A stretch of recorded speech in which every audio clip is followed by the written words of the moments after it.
Assalamualaikum warahmatullahi wabarakatuh. Salam sejahtera untuk kita semua, sahabat profesi guru di mana saja berada, terkhusus kepada rekan-rekan guru dan siswa. Bahwasanya ada kabar gembira bahwa paket kuota belajar PJJ akan segera dicairkan oleh Kemendikbud. Ada perubahan-perubahan juga, ya, baik itu jumlah kuota dan aplikasi yang tidak diizinkan oleh Kemendikbud menggunakan kuota internet ini. Nah, dalam hal ini Kementerian Pendidikan dan Kebudayaan akan kembali menyalurkan kuota internet gratis di tahun ini, ya. Karena sejak bulan Februari kemarin, tepatnya di akhir masa berlakunya di tanggal 12, kuota PJJ dari Kemendikbud jelas tidak ada lagi, dan ini memang banyak dikeluhkan oleh para siswa, ya.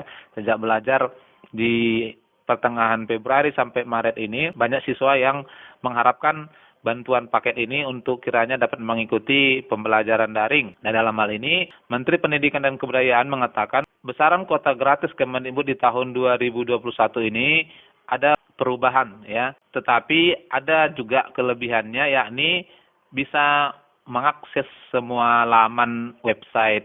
Kuota internet ini akan diberikan oleh Kemendikbud. Ini dengan rinciannya adalah peserta didik PAUD mendapat 7 GB per bulan, ini Alnet Bapak Ibu sekalian dan adik sekalian, ya. Kemudian peserta didik jenjang pendidikan dasar dan menengah, berarti SD sampai SMA, mendapatkan 10 GB per bulan, dan pendidik PAUD dan jenjang pendidikan dasar dan menengah 12 GB per bulan. Jadi ini kuotanya jauh sekali dikurangi, hanya 10 GB per bulan untuk siswa. Oleh karena itu adik-adik sekalian tentunya harus bisa memaksimalkan kuota ini sehingga cukup untuk keperluan 1 bulan, ya.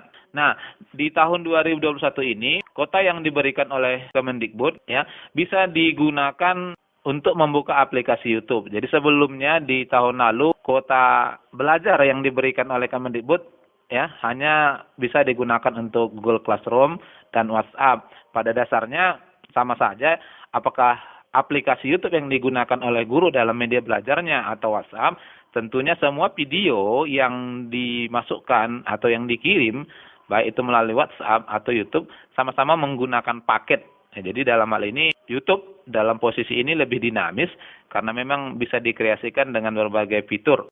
Mudah-mudahan dengan diberikannya akses membuka YouTube ini, ya, kualitas pembelajaran di semester ini lebih meningkat.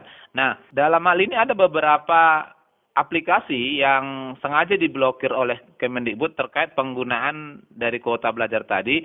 Adapun aplikasi yang diblokir oleh Kemendikbud kerjasama dengan Kominfo adalah media sosial seperti Twitter, Instagram, dan Facebook. Ini adik-adik sekalian tidak bisa membukanya dengan menggunakan kuota dari Kemendikbud. Begitu juga aplikasi seperti game, lalu TikTok. Nah, ini juga tidak bisa dipergunakan paketnya. Nah, dalam hal ini memang kementerian menyadari bahwa materi pembelajaran yang banyak sekarang ini dipergunakan oleh Bapak Ibu guru dari YouTube ini lebih dinamis dan fleksibel.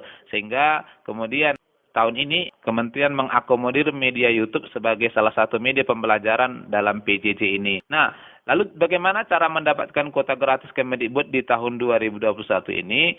Di sini disebutkan bahwa semua yang telah menerima bantuan kuota Kemendikbud pada bulan November Desember 2020 dan nomor tersebut masih aktif, ya, otomatis masih akan menerima secara langsung. Jadi tidak perlu mendaftar seperti banyak diberitakan di media online, ya, yang sudah terdaftar otomatis akan langsung masuk. Oleh karena itu, maka pimpinan satuan pendidikan tidak perlu mengunggah SPTJM bagi yang sudah menerima.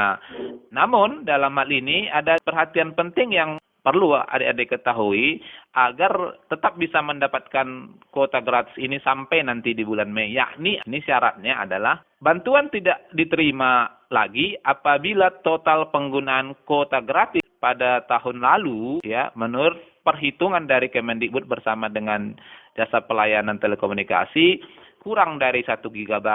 Artinya, jika ada sekalian di tahun lalu menggunakan intensitas internet dengan kuota di bawah 1 GB, maka tahun ini dipastikan tidak akan diberikan oleh Kemendikbud dengan catatan dianggap tidak bermanfaat dan sesuai tujuan. Nah, bantuan ini sendiri akan mulai diberikan oleh Kementerian lusa ya 11 sampai tanggal 15 Maret ini dan akan berlaku sampai 11 sampai 15 April bulan depan. Itu. Lalu bagaimana dengan siswa yang nomornya ganti atau tidak mendapatkan pada tahun lalu? Nah, di sini juga kementerian memfasilitasinya jika belum terdaftar atau ganti nomor ya. Pak Menteri menjelaskan, bagi yang nomornya berubah atau belum menerima bantuan kuota sebelumnya bisa mendaftar. Nah, namun pencairan kuota bagi pendaftar baru akan dilakukan pada bulan berikutnya, yakni di tanggal 11 sampai 15 April. Nah, langkah-langkahnya yang pertama adalah calon penerima melapor kepada pimpinan satuan pendidikan sebelum bulan April. Jadi di bulan ini harus sudah dilaporkan kepada operator atau pimpinan. Kemudian yang kedua, pimpinan nanti atau operator sekolah satuan pendidikan akan mengunggah SPTJM untuk nomor yang berubah atau nomor baru ya. Itu ada lamannya, nanti itu adalah bagian dari kerja operator sekolah. Nah, barangkali ini informasi yang bisa saya sampaikan terkait dengan perubahan kuota belajar dalam PJJ. Sekaligus juga kita berharap agar kuota ini bisa ada sekalian maksimalkan untuk meningkatkan kualitas pembelajaran di saat PJJ sekarang ini. Semoga bermanfaat. Wassalamualaikum warahmatullahi wabarakatuh.